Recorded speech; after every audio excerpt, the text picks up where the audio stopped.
They say Monument Valley keeps its secrets buried deep beneath the red dust. I used to think that was just something old folks said to keep kids from wandering too far. But I was only 8 when my brother Boone and I found out what it really meant. We weren't supposed to be out there. Mom had told us to stay close to the house. But our dog, Tully, had other ideas. He caught the scent of something and darted off into the canyon behind the old corral. We chased after him, laughing and stumbling through narrow slots of red stone and thorny brush, not realizing we were about to trip over something that would change everything. It started with a glint. Boone saw it first, the way the sun bounced off something behind a wall of stacked rocks. We thought it might be a snake, but when we got closer, we realized the rocks weren't natural. They'd been piled up by hand, long ago. Someone had hidden something. Curiosity got the better of us. We cleared the stones, revealing a narrow opening just wide enough for 2 skinny boys to slip through. Tully whined but didn't follow.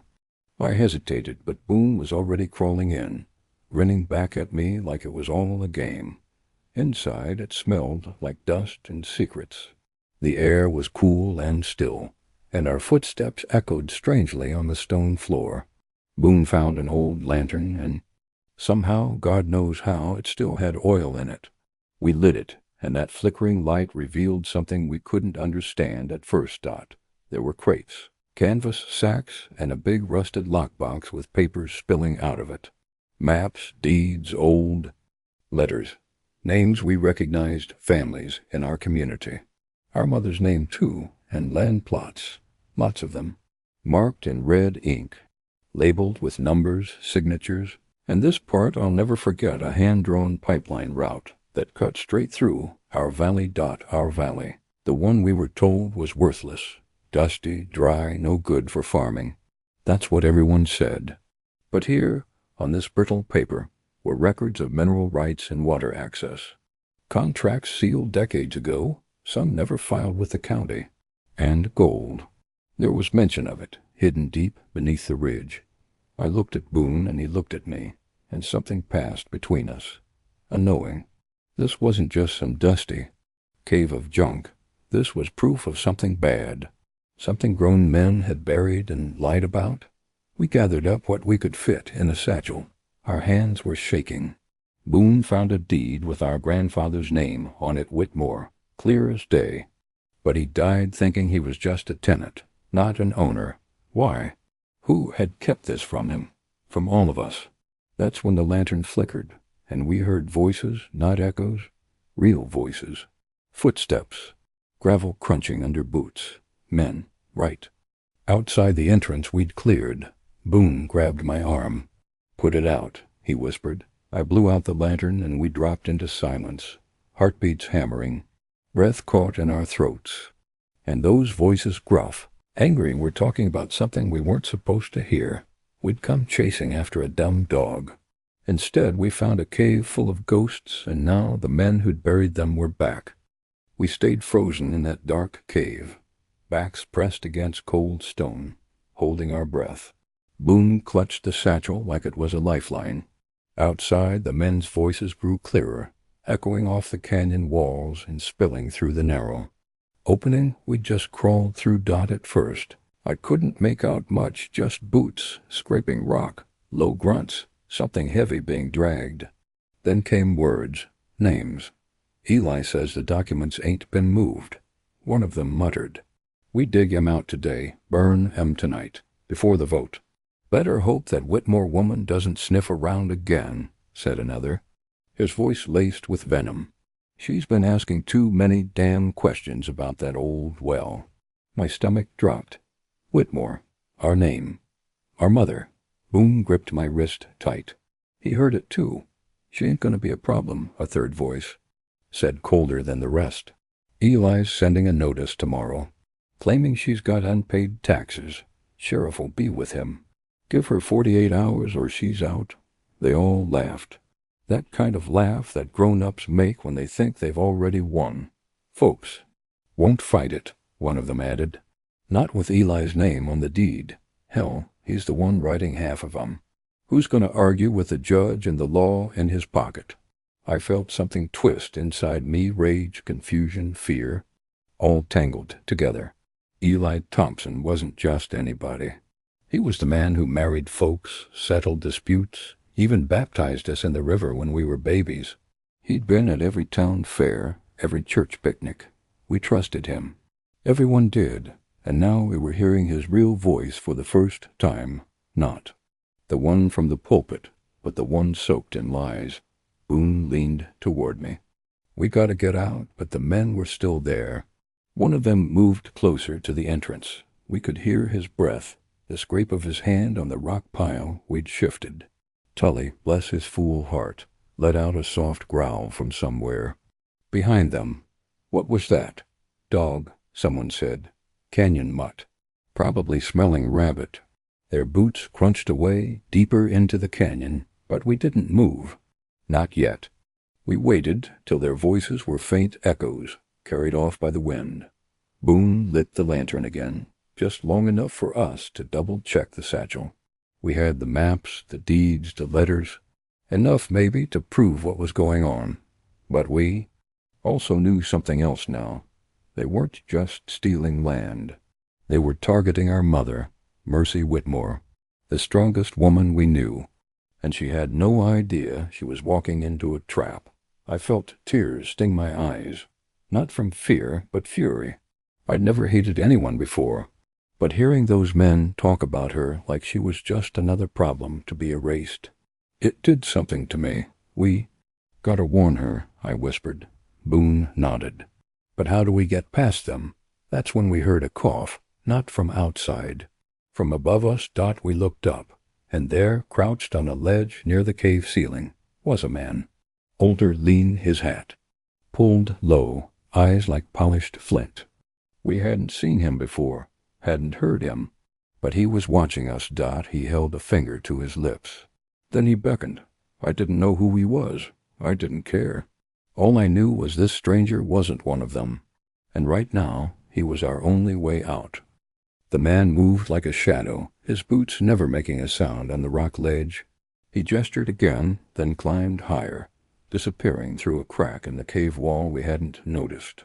Boone looked at me, his eyes asking the question neither of us dared say out loud. Do we follow him? We did. The ledge was narrow and slick with dust, but we scrambled up after him, the satchel of stolen truth slung across Boone's chest. My hands were trembling. My legs scraped raw and jagged stone, but I didn't care.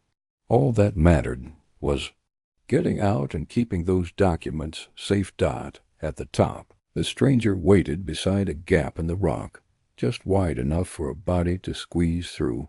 He whispered, "Stay low. Don't speak." We nodded. Beyond the gap was a crawl space, then a twisting path carved into the canyon wall. No trail markers, no signs. Just stone steps worn down by time and secrecy. The man led us single file, pausing often to listen. Down below, we could still hear faint echoes of the men. They were calling for someone. Maybe us. The stranger didn't speak until we reached a bluff overlooking the valley.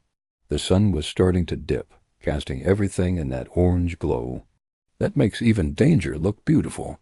He crouched beside a crooked juniper and finally turned to face us. "You boys don't know what kind of fire you just kicked up," he said. Boone stood tall even with dirt on his face and fear in his chest. He didn't flinch. "We know enough. They're trying to steal our land." The man studied us, his eyes flicking between our faces. Name's Silas Ward, federal marshal. Been tracking a ring of land frauders for 3 years. Thought I was chasing ghosts until now. "How'd you know we were in there?" I asked. He smirked. "Been watching that cave for 2 weeks. Thought I'd see a courier. Didn't expect 2 dirt-covered kids to crack the whole thing open." Silas pulled a small notebook from his coat. "Those documents, do they name Eli Thompson?" Boone opened the satchel and pulled out one of the deeds. He signed half of them. Silas whistled low. "That's enough to hang him twice. He's been selling plots under dead names, forging signatures, bribing land surveyors. Your mama's one of the last folks standing between him and total control of this valley. Then we have to warn her, I said. She doesn't know. They're going after her tomorrow. Silas's jaw tightened. No, they're going after her tonight? I overheard Eli talking to the sheriff back in Bluff. They're moving sooner than expected. My heart felt like it dropped straight into my boots. We gotta run. We ain't running, Silas said. We're climbing.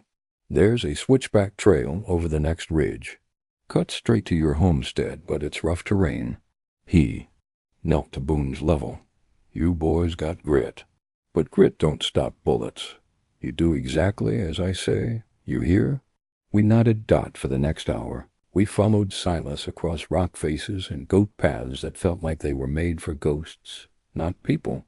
Tully finally caught up, limping but wagging his tail like nothing in the world was wrong. We didn't talk much, just moved. Then, as we reached a high outcrop overlooking the valley, we saw it. Our house. Smoke curling from the chimney, the corral, the orchard. And just beyond the creek, 5 riders approaching slow and steady. At the front rode Eli Thompson, tall in the saddle, wearing a black hat and a grin that chilled my spine. Silas raised his spyglass. They're armed. They're not there to talk. Boone's voice cracked. That's our mama down there. No, Silas said, pulling a worn rifle from his back. And we're going to make sure she lives long enough to hear the truth. We crouched behind a rim of boulders, looking down on the homestead as the sun bled into the horizon. The house sat quiet, unknowing. Smoke curled steady from the chimney. Our horses grazed near the barn. It all looked so normal, like any other evening in our lives. But down the trail came 5 riders bringing something cold and ugly. Silas tracked them through his spyglass, his jaw clenched tight. They're not even trying to hide, he muttered. They think they already won. I swallowed hard. What's he gonna do to her? Pressure, Silas said. Threaten legal seizure. Maybe try to scare her off. What if Mercy resists? He didn't finish the sentence. He didn't have to. Boone was already on his knees, unpacking the satchel. She needs to see this now. If she knows what they're doing, she fight. Silas shook his head. That'd be suicide. She doesn't have the leverage yet. Not without federal backup, and we're still 2 days out. I looked back down. Ile was already off his horse, walking up the porch steps. Sheriff Boyd trailed behind, him hand resting on his holster. 2 others flanked the barn. The last one dismounted and stood guard at the road. They had us boxed in from every side. We couldn't hear the words, but we saw the moment Eli handed her something. A paper, no doubt. And we saw her reaction, Mercy. Wheatmore's spine straightened like iron. She didn't flinch, didn't look scared. She looked furious. She's not signing, I whispered. She won't, Boone said. She'd rather burn the place to the ground. Mercy turned, stormed back into the house, and returned with her father's old rifle. She didn't raise it, just cradled it in the crook of her arm, making her point loud and clear. Eli took a step back, lips twitching into a fake smile. Then he snapped his fingers. One of the men grabbed Tully from the corral. No, Boone breathed, standing up. Silas yanked him back down. Stay low. They were using the dog, trying to bait her. We saw her hesitate, just for a second. But then she aimed the rifle not at them, but at the barn's hayloft, and fired. The shot echoed across the valley. Warning, declaration. Eli didn't flinch, but the sheriff looked rattled. The dog squirmed free and darted back toward the house. She's trying to stall. I said. She's buying time, Silas corrected. For us. That's when he pulled out a scrap of old canvas and spread it across the rock. On it was a crude map of the land and a red line tracing from our location down a long-forgotten tunnel entrance. Old mining shaft runs straight under the property. Smugglers used it decades back. If we can reach the tunnel mouth, we can get inside the house without going through the front. Then what? Boone asked. Then we get her out, quietly. If we can't, we hold the house long enough for my team to arrive. I looked back at the house again. Mom had disappeared inside. Ali paced the porch now, agitated. He was running out of patience. How do we get to the tunnel? I asked. Silas folded the map and pointed to a slope of rock and sagebrush behind the ridge. We've got to move fast, and we've got to move quiet. We nodded. Before we descended, Boone turned back and looked at the valley stretching beneath us. The land, the trees, the crooked fences, the orchards we'd planted with Grandpa. This is ours, he whispered, and they're not taking it. Silas nodded, lowering his hat against the wind. Then let's go make damn sure of it. The tunnel entrance lay behind a half-buried pile of sandstone, tucked beneath a bent mesquite tree, like something the earth had tried to forget. Silas moved the rocks quietly, his hands working fast but precise. When the last stone fell away, the smell hit us: old wood, rust, and the dry rot of years without air. Boone went in first, the satchel strapped across his back. I followed, Silas last. The passage was barely wide enough to crawl, and the air grew thick the deeper we went. We moved by lantern light, the flicker casting wild shadows along the walls. I could hear my own heartbeat louder than our footsteps. After maybe 50 yards, the tunnel widened into a chamber supported by splintering beams and rusted tracks. Crates were stacked along the walls, covered in burlap and dust. At first, I thought it was old mining gear, but Boone tugged one open and froze. It wasn't tools inside. It was goods. Stolen wands, cases of rifles, boxes stamped with names of distant towns, goods meant for trading, not mining. Stamped bills of lading from counties hours away. This isn't just about land, Boone whispered. They've been smuggling through our house. Silas opened another crate. Ledgers, sealed envelopes, cash. They've been running a black market ring for years. Your property's the hub. That's why they need it. I thought of all the strange riders we'd seen on the ridge late at night. The wagon tracks that didn't match ours. The broken lock on the barn last spring that Mom had blamed on the wind. It hadn't been the wind. Suddenly, everything made sense. The land wasn't worthless. It was perfect, remote, concealed, and centered over a forgotten tunnel they'd turned into a pipeline for crime. Silas took a deep breath. We're sitting on the center of a federal conspiracy. Ali isn't just a crooked judge. He's a kingpin. The tunnel sloped upward now, toward the underside of the house. Boone found the old trapdoor hidden behind stacked crates. Silas listened at the wood before nodding. Clear. He pushed it open just a crack, and light streamed through. We emerged into the root cellar, dusty shelves, jars of preserves, the back end of the food storage Mom kept for emergencies. I'd played hide and seek down here a dozen times. It never once felt dangerous. Silas stepped up first, rifle in hand. We followed. We were in the house. From above we heard footsteps. Heavy ones. Pacing. 2 men, maybe 3. The parlor floor creaked with each pass. Silas held up a hand, motioned for us to stay low.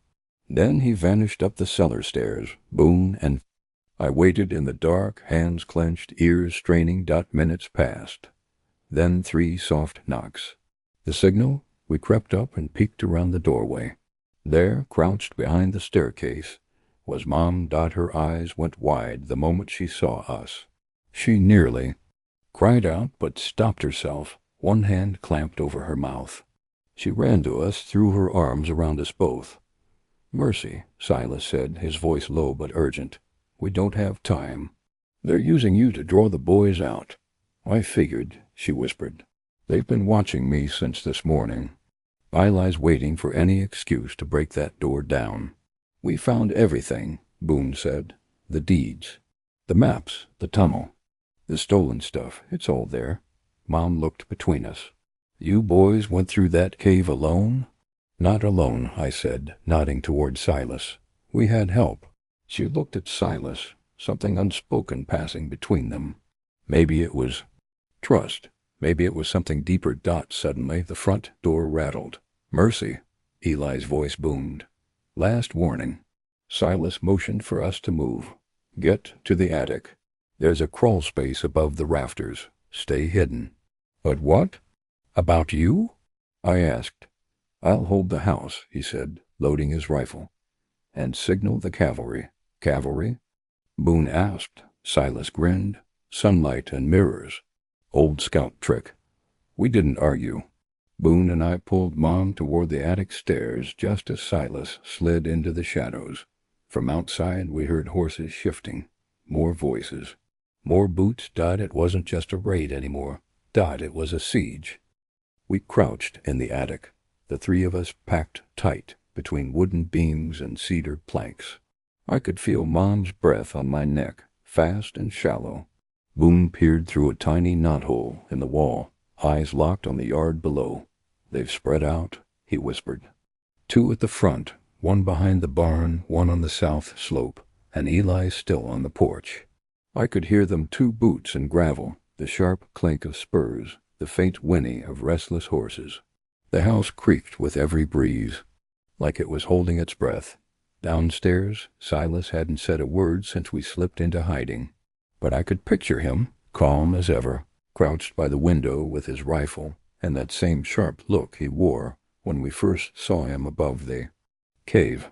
Then, from the attic's slanted vent, a flash of movement. Silas had crawled onto the second-story roof. We watched as he pulled something from his satchel, a small mirror, and began angling it in the late afternoon sun. Is that really going to work? Boone whispered. It'll work, Mom said. Your granddaddy used to use the same trick, too.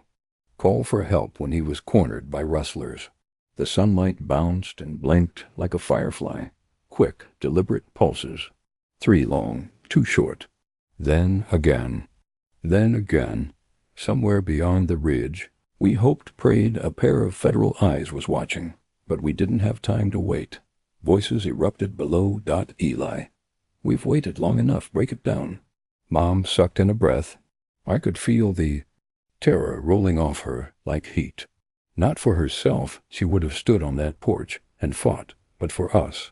For her boys. We heard the front door crack under a shoulder. Then another. Then a third. Boom. The door gave way. Footsteps thundered inside. Silas's rifle barked once.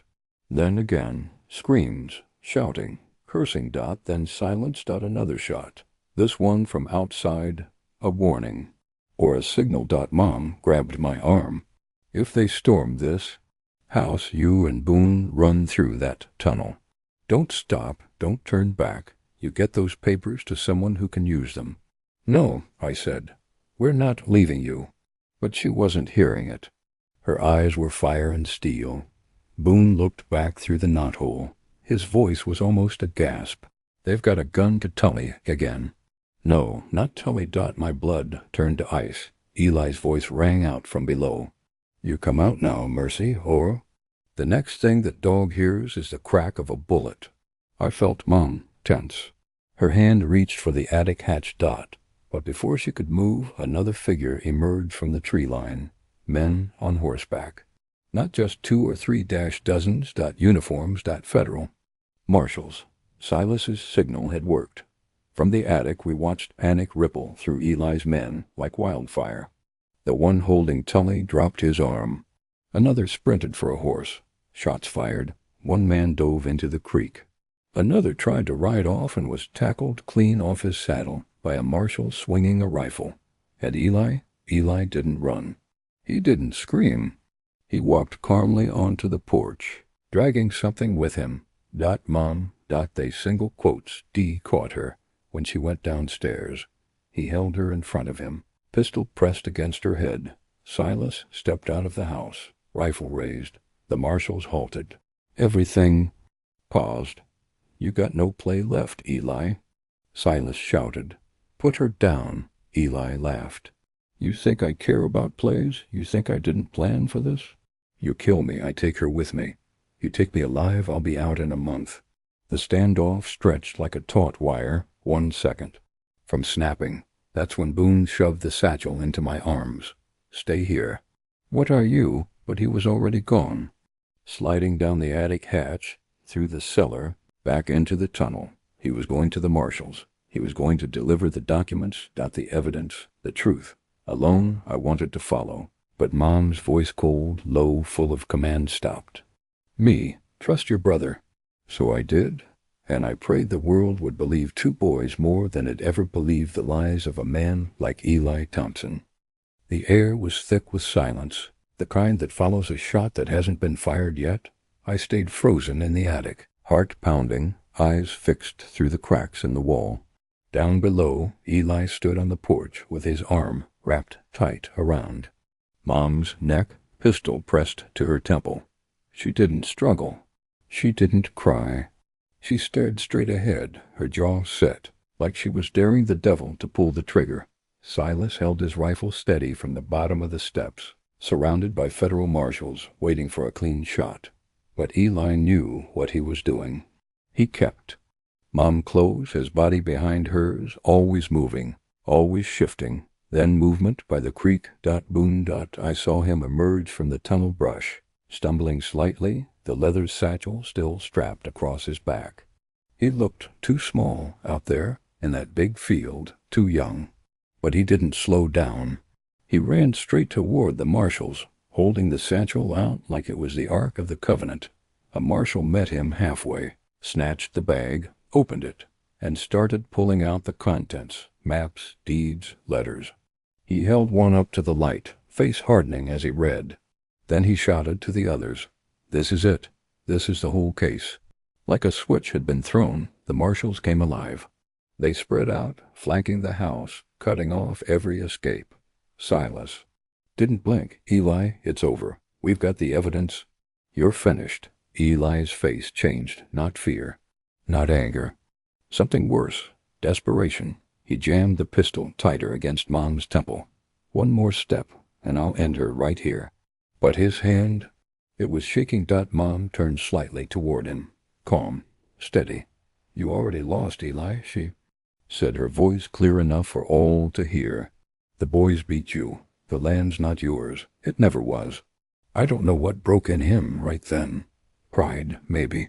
Or control. Maybe he'd built this lie so long he forgot there was still truth left in the world. Whatever it was, it snapped. He screamed a raw, bitter sound and pulled the trigger. But he was too late. Crack. Silas fired. One clean shot. Eli jerked backward, the pistol flying from his hand. Blood bloomed across his chest like a rose and fast forward. He hit the porch hard, body folding in on itself. Mom collapsed to her knees, dazed but alive. The marshals swarmed, guns drawn. Orders shouted. Men arrested. It was chaos, but it was righteous chaos. I stumbled down from the attic, through the house and out onto the porch. Mom saw me and pulled me into her arms. Boone came running up the hill, breathless and shaking, and we all held each other tight, not as victims but victors. Silas knelt beside Eli's body, checking for a pulse he already knew wasn't there. He looked at us, his eyes softer than I'd ever seen them. "It's over," he said. But he was wrong. It wasn't over. Not yet. The documents Boone carried proved more than just Eli's crimes. They uncovered a web that stretched across counties, towns and state lines. Names we trusted, deputies, clerks, even a preacher. We weren't just fighting for our land anymore. We were fighting for our whole community. They spent the rest of the day loading wagons with crates pulled from the tunnel. The marshals combed the house, the barn, even the creek bed, gathering evidence, arresting the last of Eli's men, and sealing off the hidden passage like it was. Cursed Boone. And I sat on the porch swing with Tully curled between us, watching it all unfold. We didn't speak much. There was too much to say, and none of it fit in words. Silas came over just before sundown, his coat dusty, sleeves rolled to his elbows. He handed Mom a folded document, one of the original deeds with our grandfathers, name etched in fading ink. "It's yours," he said, and it always was. Mom looked at that paper like it was holy. "I'll never understand how they thought they could bury this." Silas looked toward the canyon, where the last rays of light touched the rock walls in red and gold. "Because they thought nobody would go looking. Thought nobody'd believe the truth, even if it crawled out of the dirt. But people did believe. The news spread fast. The Marshals' report uncovered a conspiracy that reached all the way to the Territorial Land Office. Dozens of officials were arrested, judges stripped of their robes. Eli's whole empire unraveled like a rope with one rotten thread, and when the dust settled, the land came back to its rightful owners, families who'd been living on borrowed soil found out it was theirs all along. Our neighbors stopped whispering about leaving. Crops got planted. Fences repaired. The town of Bluff held its first honest election in 20 years. As for us, Mom never left that porch again without her head held high. She started hosting community meetings in our parlor, always with Tully underfoot and Silas close by her. Sighed. He didn't ride off after the arrests. He stayed, said he'd seen enough running in his lifetime. Said he wanted to see what it felt like to build something for once. I saw the way he looked at Mom when he said it. They married in the spring. The whole valley came out for the wedding marshals, farmers, tribal neighbors, even a few old enemies who wanted to make things right. Boone and I stood beside them, dressed in borrowed suits with dust on our boots and pride in our chests. We built a new house the next year. Kept the old one, though, as a reminder. Sometimes when the light hits the canyon just right, I think about that cave, about the buried truths, the ghosts we uncovered. People still ask how two kids managed to crack open a conspiracy that fooled half the territory. I tell them the same thing every time. We weren't heroes. We were just curious, and we loved our mom too much to let the bad guys win. It's been years now. Boone's married, raising a family not far from the ridge. I work the orchard with my own boys, who are just old enough to go chasing dogs through the canyon if we're not careful. But I keep the satchel on a hook by the door. The papers are gone, stored somewhere safer now. What's left in there is a lantern, a compass, and the first deed ever signed to the Whitmore name. We don't hide things anymore. We teach our children how to look under rocks and how to stand up when they find something wrong beneath them. Thanks for riding with us through another tale from the Old West. If this story touched your heart, don't forget to like the video and subscribe. More adventures are waiting on the trail ahead. See you next time.